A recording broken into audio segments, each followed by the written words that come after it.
Olá pessoal de psicomotricidade, está eu e o Piraca aqui.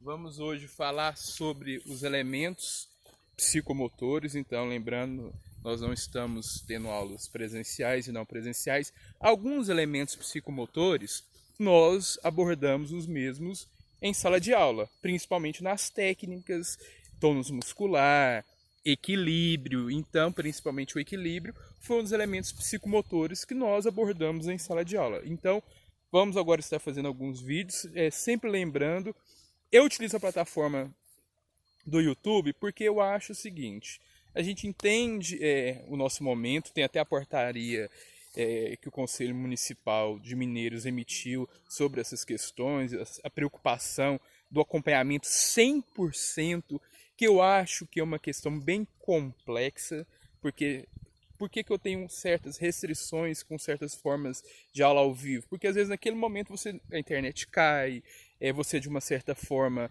tem alguma problemática, você está com a sua rotina de vida também modificada. Então eu prefiro fazer o vídeo no YouTube, e no horário da aula está à disposição no WhatsApp, no e-mail para tirar dúvidas. Porque eu acho que mesmo você vendo o vídeo depois, não tendo essa interação, mas você pode parar o vídeo, me chamar no grupo do WhatsApp ou por e-mail no horário da aula e a gente elimina as dúvidas. Então eu prefiro dessa forma. A experiência que eu tenho em pós-graduação, a gente trabalhei há 10 anos, é dessa forma. Trabalhei alguns momentos em EAD, então prefiro otimizar dentro dessa proposta. Então vamos lá. O que são os elementos psicomotores?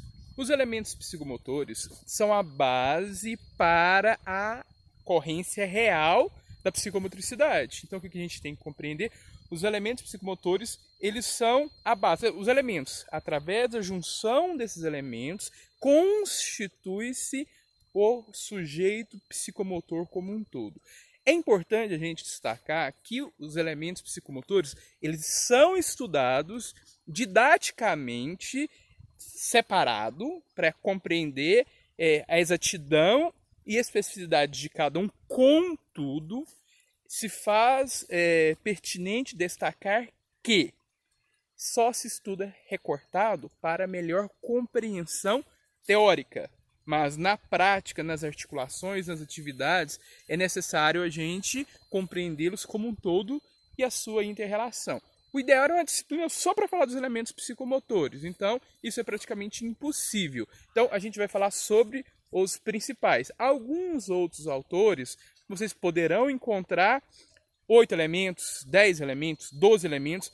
Qual é a nossa referência? Nós vamos estar utilizando o Vitor da Fonseca. O que o Vitor da Fonseca nos apresenta? Ele fala que nós temos 9 elementos psicomotores, ele fala sobre a perspectiva vetorial. Então existem palavras, porque o Vitor da Fonseca traz uma leitura do português de Portugal, e nós sabemos que a nossa unificação linguística ela não aconteceu, que era para ter sido instaurada em 2016. Então vamos falar sobre os elementos psicomotores hoje. Então vamos falar sobre os 9 e posteriormente vamos abrir para dúvidas e orientações que vocês venham a ter. Se vai caber em um vídeo, se vai caber 2, mas a gente coloca na plataforma do YouTube, coloca o link no SEI e vocês acompanham. Então, elementos psicomotores é a estrutura como um todo que constitui o sujeito. Então vamos lá. Primeiro elemento psicomotor: imagem corporal. O que é imagem corporal? A imagem corporal é a noção que você tem do seu próprio corpo. Por exemplo, você está aqui, você olha para o espelho e você, ao olhar para esse espelho, você sabe que essa imagem refletida é a sua autoimagem, que essa imagem não é a imagem de outra pessoa. Os bebês, antes do 6º e 8º mês de vida, quando eles visualizam, quando eles observam uma imagem, a sua autoimagem refletida, eles ainda internalizam que aquela autoimagem não é autoimagem, mas sim um outro indivíduo, porque ele até busca, de uma certa forma, um processo de interação. Então a gente tem que ter muito cuidado com essa questão.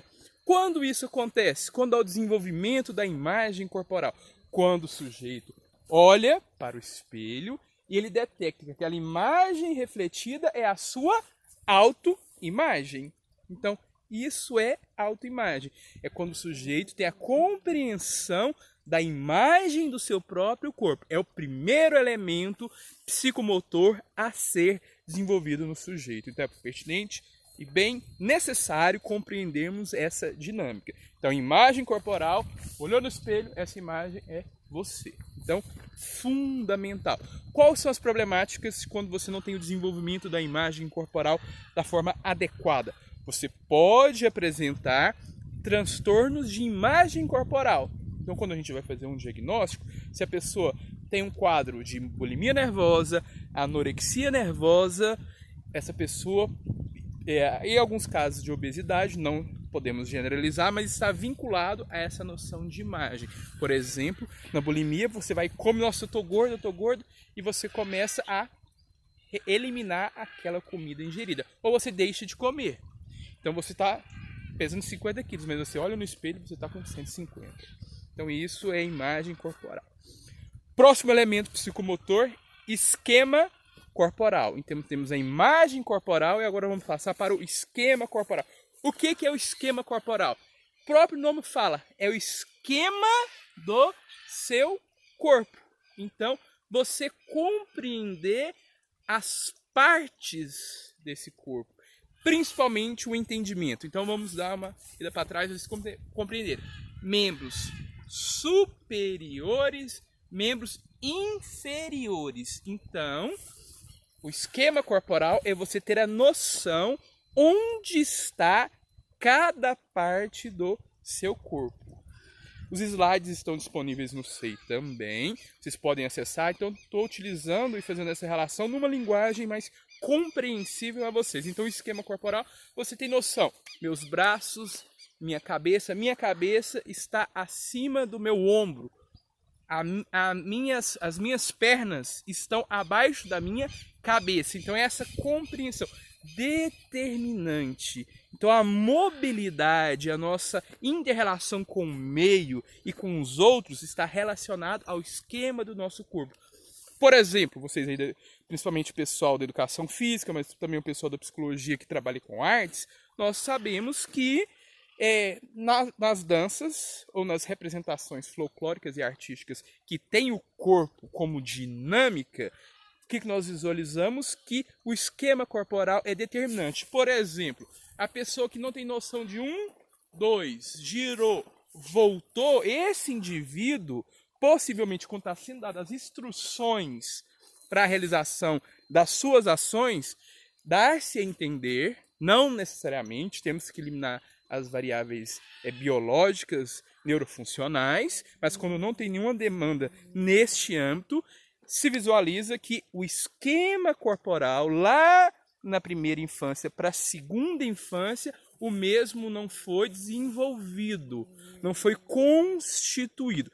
E é importante a gente detectar quanto o problema for nos elementos primários, então a gente está falando dos que ocorre primeiro o desenvolvimento para os últimos. Então a gente está usando o nível hierárquico dos 9 que nós vamos estar falando hoje. Então, quando o problema é na imagem corporal, é uma demanda grave. Quando a demanda é o esquema corporal, também continua sendo grave. Então, é você compreender este corpo que é seu. Para você relacionar no meio com os outros, é pertinente você saber mover, locomover e onde está cada parte desse corpo, ok? Vamos para o terceiro elemento psicomotor, tônus muscular. O que é o tônus muscular? O tônus muscular é a força, é a tonicidade que nós, seres humanos e indivíduos, tendemos a aplicar sobre o meio. Então, a atividade dinâmica que nós utilizamos do mecânico júnior é uma atividade que é de avaliação da tonicidade muscular. Então, às vezes a gente pensa que o tônus é força, sim, mas é através dessa força que visualizamos as representações e interconexões do indivíduo. Então, o tônus muscular é a força, a propulsão, a ação do indivíduo.